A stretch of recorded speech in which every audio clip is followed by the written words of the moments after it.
Hello and welcome to Spooky Chris Podcast. My name is Chris Ringler. I'm an author, podcaster, reviewer, and general ne'er-do-well. You can find all of my podcast links to my many books and everything else at spookychris.com.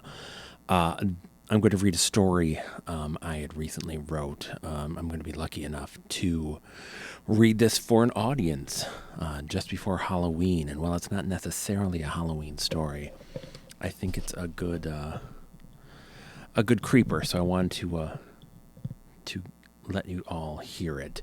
If you like the story, you can, like I say, find all my books, all the links to them on my website. Or you can go on Amazon and just look up Chris Ringler, and there's a whole bunch of books for sale as Kindles or paperbacks. So, without further ado, this story is called Personal Panda.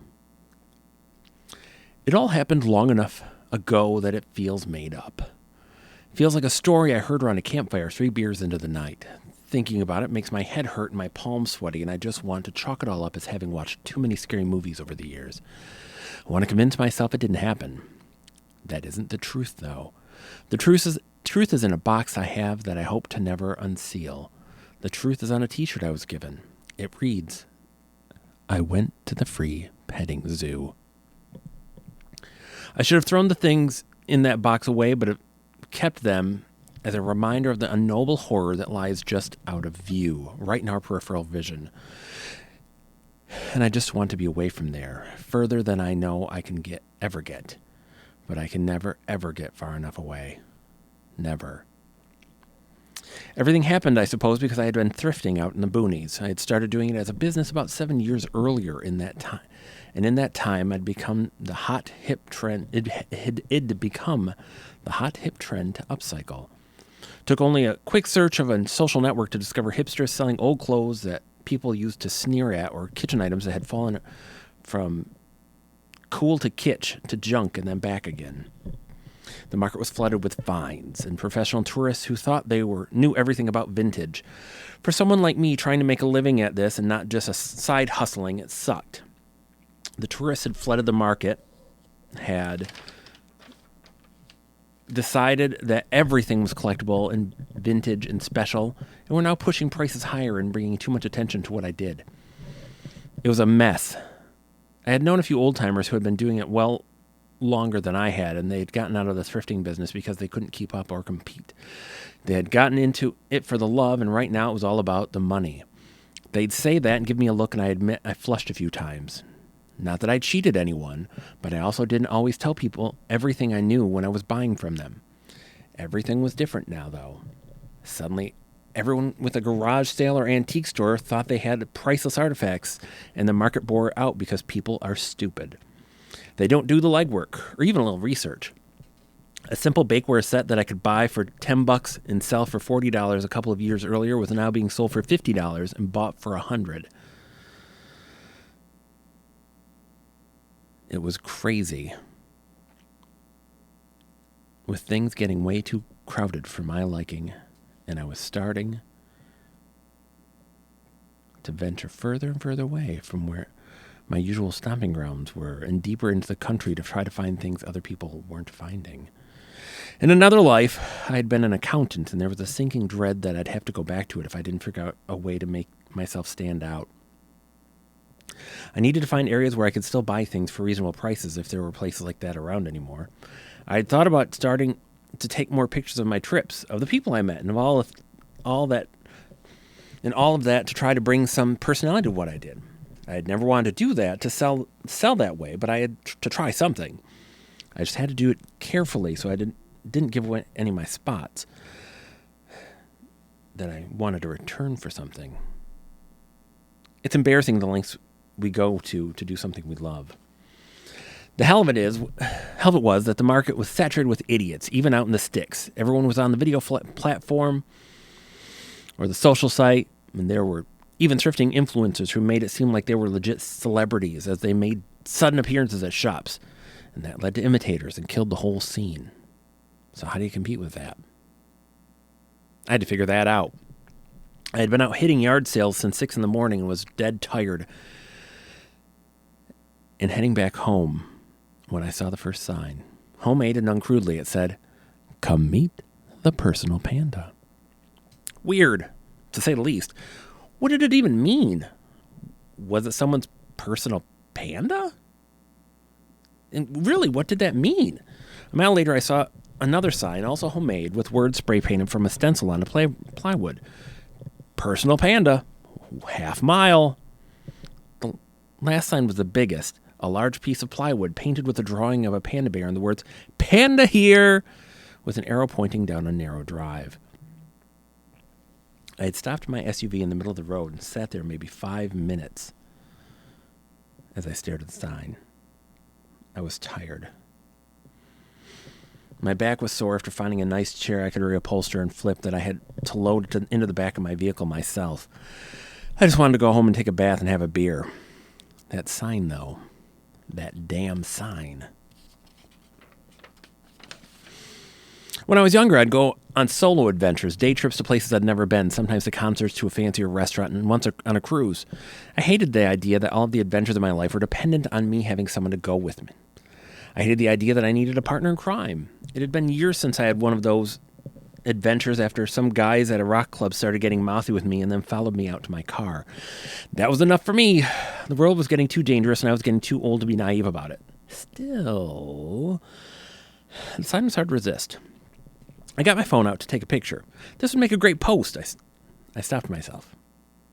This was more than just worthy of a post on social media. This was an adventure. An adventure that might be worth capturing. An adventure other people might want to know about. It was something I'd never forget, I told myself. I snapped a picture of the sign with the camera on my phone and shrugged. Screw it. I turned my vehicle toward the long driveway and started driving down it and then slammed on the brakes. This was stupid. Worse, it was dangerous. I backed up and got back on the main road and headed for home. There was no way on earth I was going to go back to someone's farm to see something impossible. It was a joke or a con or something worse. I was too old to take stupid chances. I went home and got the chair unloaded from my SUV and then went in and took a long bath. The problem was I couldn't relax. I couldn't get the signs out of my head that night. It was the lure of the unknown, the need to see it, whatever it was. It was knowing that whatever this supposed panda was going to be was stupid. Was a stupid cash grab like the idiots I had heard about who were selling glimpses of an alien they had caught and had in their barn. An alien that was just a freaking dead deer they'd put in a costume. Even so, it still made them several $1,000 before they got scared with some teenagers who called them out on their fake alien, and the two creeps behind it all ended up doing time for a felony assault. Just another con. That's what this was. It was a con, a scam, but personal panda. What the hell did that even mean? I never posted the picture of that sign or posted about seeing it. I kept it to myself, though I looked at the picture a lot, unable to let it go. Unable to forget the signs I'd seen. The final sign with the crude painting of the panda standing on its hind legs. It all gave me the creeps, sure, but also tickled the part of my brain that used to love going on trips alone. The part that fell in love with thrifting in the first place. I drove out there on a Friday morning. The seasons changed and Halloween imminent. Everyone I passed there had scarecrows in the yards and pumpkins on porches. I wasn't sure if I was going to go through with it or not, but I wanted to see the signs again. I needed to. If nothing else, I wanted to get some more pictures of them. Hell, maybe I'd have someone print private panda shirts to sell. I'd take some art classes in college and could at least mimic the style on the sign. Maybe that was all this was about. Maybe I could boost the business that way. It was slimy, parasitic in a way, I guess, but it was something.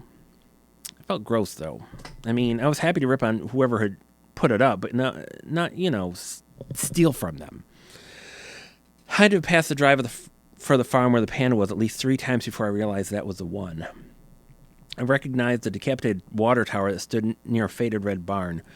I recognized the sad way the place looked, as if it was a toy a child left behind, as if someone had just stopped loving it. I pulled the SUV to a stop across from the driveway and sat, puzzled. I hadn't seen the signs on the way out there, not one of them. I was sure I had missed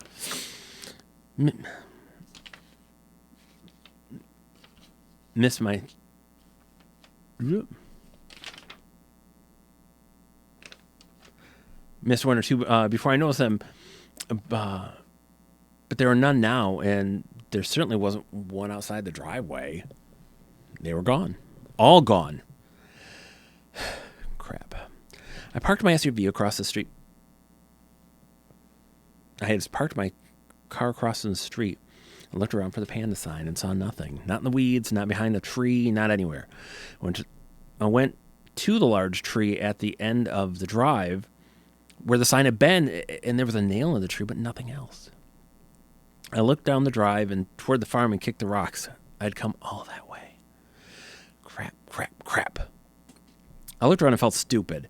I wasn't even sure why I was there. I was completely stupid to be doing this. I walked back to my vehicle, got in, looked back down the long driveway, started the engine, and headed for home. That should have been that. That should have been the end of all of it. But it wasn't, and I hate that it wasn't. I couldn't get it out of my mind, couldn't get that sign out of my head. I wrote down everything I could remember seeing, the details of the sign, the road, and the farm. I wrote it all down so I wouldn't forget. Then I wrote it down again and remembered things I hadn't before. I wrote it down and then gave myself 1 week to get over it. 1 more week. And if it still haunted me, I'd go back. I'd go back and I'd find out what the hell that sign meant. I knew I'd be back there. I knew it as soon as I was driving away that second time. I was under a spell. I was trapped in a mystery. I needed to know what the sign meant, and I had to know, and I would. And I knew that knowing would have a cost that I'd have to be willing to pay, whether or not I wanted to. It was dawn when I headed out there one last time. The sun was just up, and I had a thermos of coffee and a couple of energy bars on the seat beside me. The late October sun was beautiful through the leaves. I was alone on the road when I got off the highway and still groggy, so I took 2 long drinks of coffee I had bought at a local gas station and opened the windows. It was chilly out and I shivered, but needed to wake up. The energy drinks weren't going to be enough. I knew I didn't need the sweetness. I needed the acidity of coffee. And it worked, even though I hadn't slept all night, partially from anxiety and partially from excitement. It did work. And whatever happened, something was going to happen. I wasn't sure I'd get any sort of resolution to my questions, but at least I was going to try to get something, even if that something was nothing. When I reached the driveway to the farmhouse, I half expected the sign to be up again, advertising the Panda. Not that I'd seen any others on my trip, but it just felt like this was meant to be. I parked my vehicle on the side of the road again and grabbed my backpack. I pulled out the pepper spray I took everywhere I went, a taser I'd purchased for this excursion, and a knife. I wasn't sure I needed any of it. I just hoped that if I did, could overcome any momentary fear to act.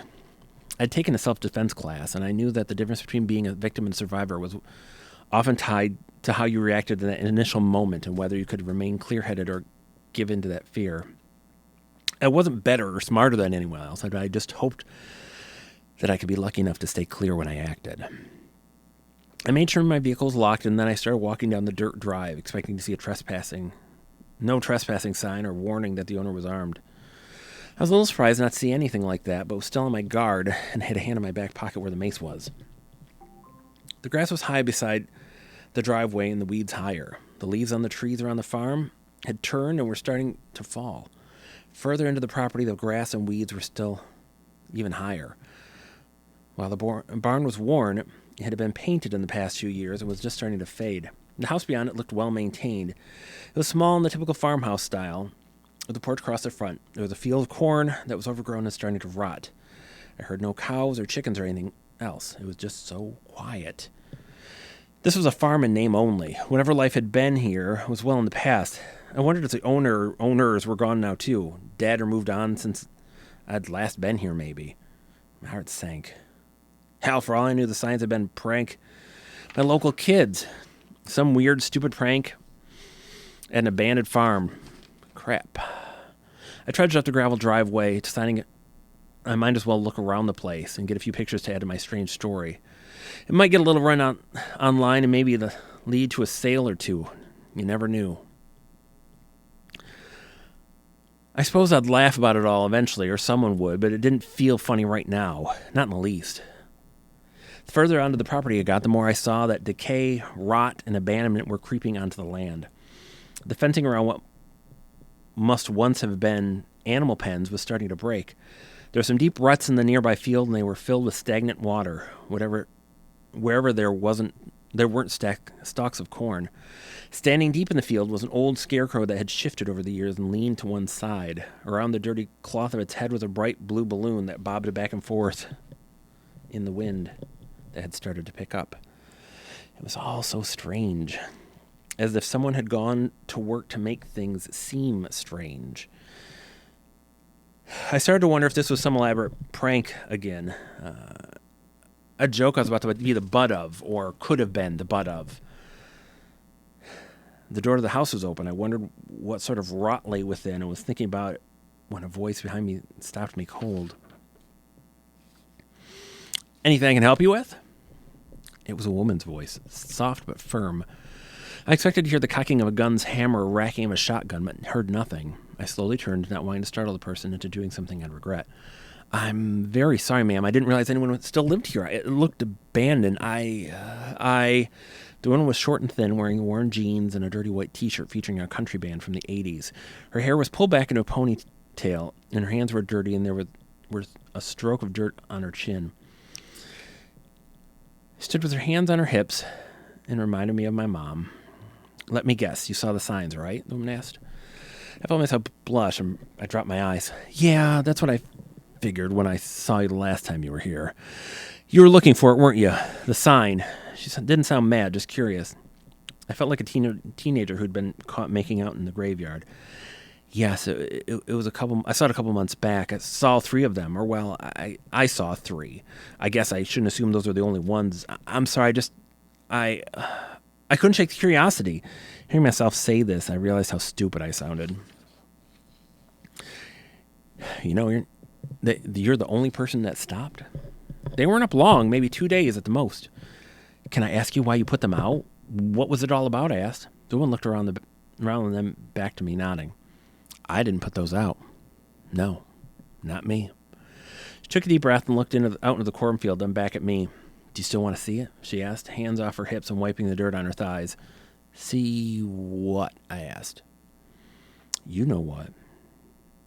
What you came here to see. Do you still want to see it? The woman asked again.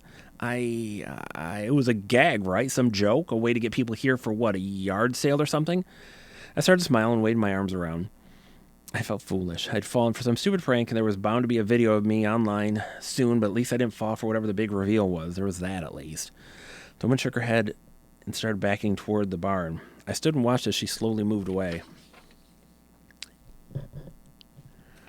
Do I seem like I joke a lot, ma'am?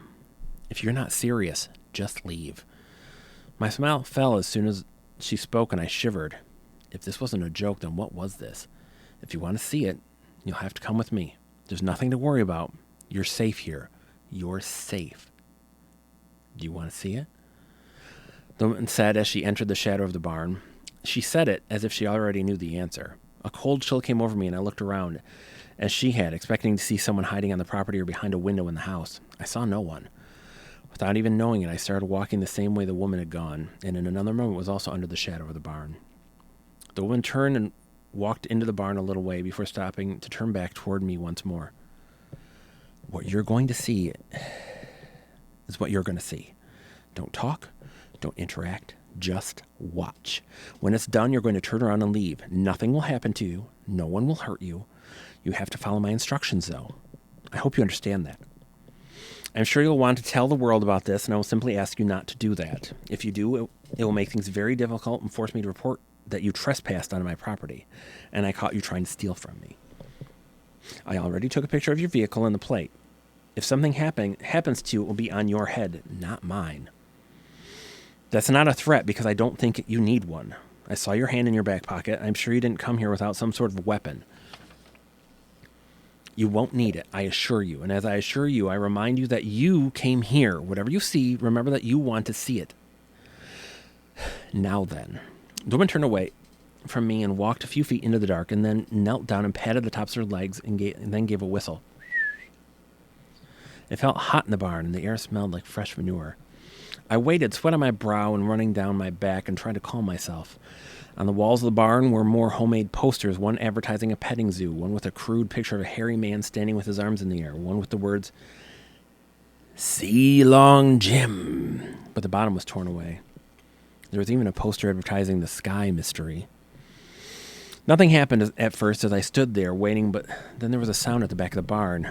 From the depths of the darkness and out of it emerged a figure that appeared to be on all fours. I leaned forward, trying to get my eyes to adjust, and then when they did, I let out a startled sound, took a step back, and grabbed at my chest. It was so dark that it was hard to make things out clearly, but I saw enough to know that I didn't like what I was seeing. There was a sound from the thing in front of the woman, and it retreated. The woman turned and scowled at me, then turned back and coaxed the thing forward again. "Come on, come here. Come here," she said as she patted her knees again. The dark shape emerged from the darkness, and the barn wavered. The world seemed to shift. A hand went up to my mouth, and I stifled a scream. Out of the darkness came a panda, large and lumbering slowly forward until it came to the woman and nuzzled against her. The panda bear let out a quiet grumble, and the woman took one of its ears and pulled it gently. The woman stood and pointed out past the panda, and it understood and rolled backwards, easily, then forward, and then backward, and then forward again, before coming back up to the woman again and nuzzling her. I couldn't believe my eyes. I felt like I was in a dream. I was watching a panda bear playing with a woman in the middle of nowhere in the United States. I had no idea why this woman had it, how she had gotten it. I had a moment where I wondered if I shouldn't tell someone, a zoo or the police, someone. She had to have stolen it. She had to have it. She had to have it. She had to have. My head was swimming with questions as I watched and the answers felt slick. The woman turned toward me, and there was something in her look that felt strained. Her brows knitted together, her eyes dark. Suddenly, the panda looked at me from behind the woman's leg, and a chill ran down me. The woman turned and clapped her hands together and moved over to a nearby stall, and she leaned in and pulled out a ball. The panda remained where it was, staring at me, and the woman clapped her hands again. The panda turned away, and the woman threw the ball, and the panda batted at it, then turned toward me. Again, we stared at one another without thinking, my hands moved to my back pocket. Wrong. All this felt wrong. I took a step back, and then another and another. I needed to get out of here. I needed to leave while I could. Before I could take a fourth, the panda charged at me. I let out a startled scream, then turned to run, but tripped over my feet. I fell in a heap, half in the sunshine and half in the shade of the barn, and feeling like an idiot from a bad horror film. Behind me, the woman clapped her hands again. And again before shouting, "Stop!" I rolled over, and the panda was there, almost within arm's reach. I pushed my hands beneath me and forced myself to my feet, and as I did, the panda rose on two legs. With horror, I realized it wasn't a panda at all. It was a person. I was staring at a person in a suit. It was the most convincing animal suit I had ever seen, and there was no visible seam or zipper. It was like they were just part of the suit. They were in a suit, though. It was a person in a suit. The suit fit them well enough that they could move in it, but had the shape of a panda. It appeared to be covered in real black and white fur, and on their feet and hands were paws of some sort. Looking at them made the ground move as I tried to get in my head. As I tried to get it in my head that this was no animal, it was a person. It was a damned person. Jesus Christ! The woman screamed out, "No!" And everything that had happened flooded through me, and I had dawning terror that this person in the panda suit was a prisoner. They were a slave of some sort to a twisted game. I had to tell someone. I had to call the cops. I had to get the hell out of there. The panda stood across from me, 2 inches taller and wavering from side to side, as if on even ground. I took another step back, and it took one forward. The woman ran toward us, and the panda turned and growled at her. It didn't sound like a person growling. It sounded like an animal. My hands shook horribly as I pulled the mace from my back pocket and lifted it toward the panda. With a swipe, the panda knocked it from my hand, and I let out a whimper. The blood was pounding in my temples, and I was feeling woozy. The adrenaline that had been dumped in my body was wearing off. I had neither fought nor fled, and I was starting to crash. The woman took another step forward, and the panda spun and took 3 stomping footsteps toward her, shoved her to the ground, and then shook its head before turning back to me.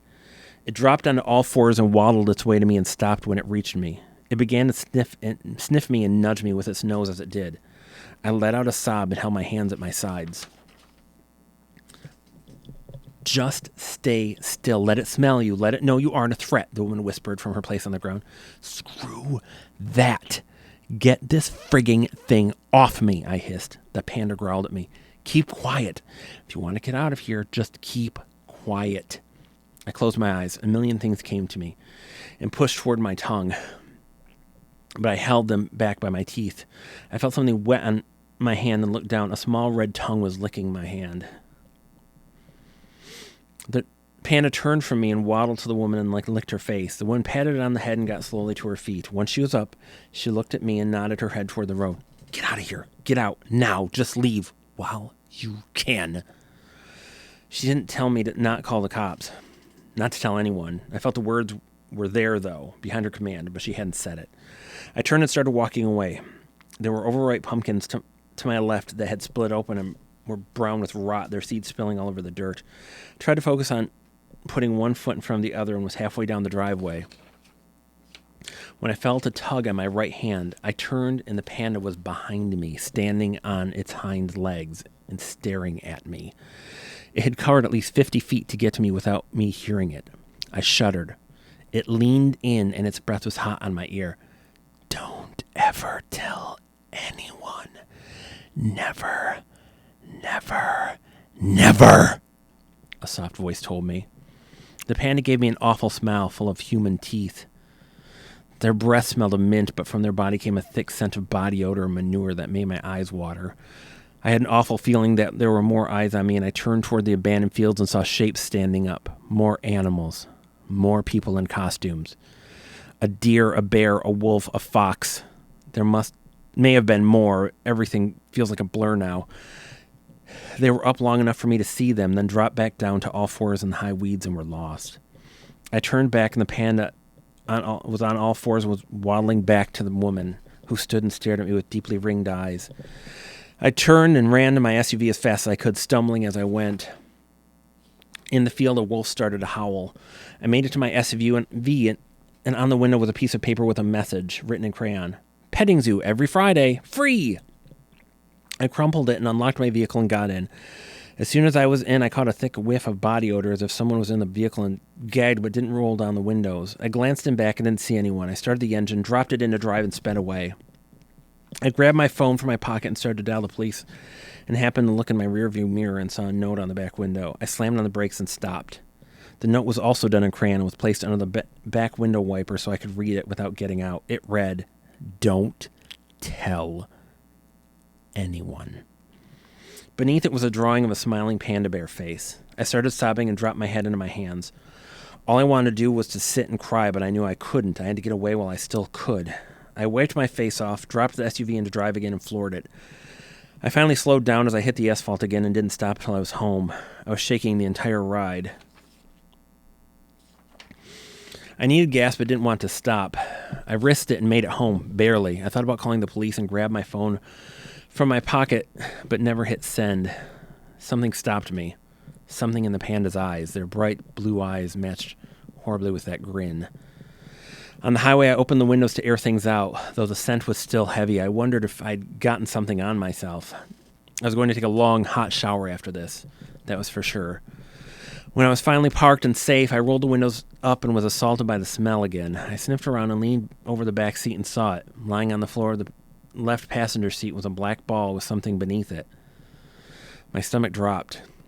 I looked around the parking garage and didn't see anyone. I made sure my doors were locked and leaned over and reached down and grabbed the black ball, and it unraveled into a shirt with a childish drawing of animals dancing on their hind legs and the words, "I went to the free petting zoo," beneath it. I felt something shift in my stomach and dropped the shirt back onto the floor. I reached beneath it and grabbed that item next. It was an instant photo. The photo was of me standing in the driveway with my back to the photographer, standing in front of the panda, and in the field, over a dozen animal people were standing and watching, unseen by me. Whatever was happening out there, whatever they were doing, I wanted none of it. None of it. The nightmare stopped eventually, though I still can't go to a zoo or around farms or wild animals anymore. I kept the shirt, I kept the note, I kept the photo. I keep them all in a box that's sealed shut. It's a reminder for me when my heart gets too adventurous and a warning about how close to a black chasm I got. And I suppose it was evidence, my just in case. I prayed I'd never need it, that no one else would either. I've thought of that farm and the panda since then, and I pray that no one else sees a sign on the side of the road advertising the impossible. I had been to the free petting zoo and saw a personal panda and never wanted to go back. And that was my story, Personal Panda. Thank you very much. I hope you enjoyed it. It's my little Halloween treat to you. If you like that, check out my other books on Amazon.com. Check out my podcast and everything else at spookychris.com. Thank you, friend. I'll talk to you soon.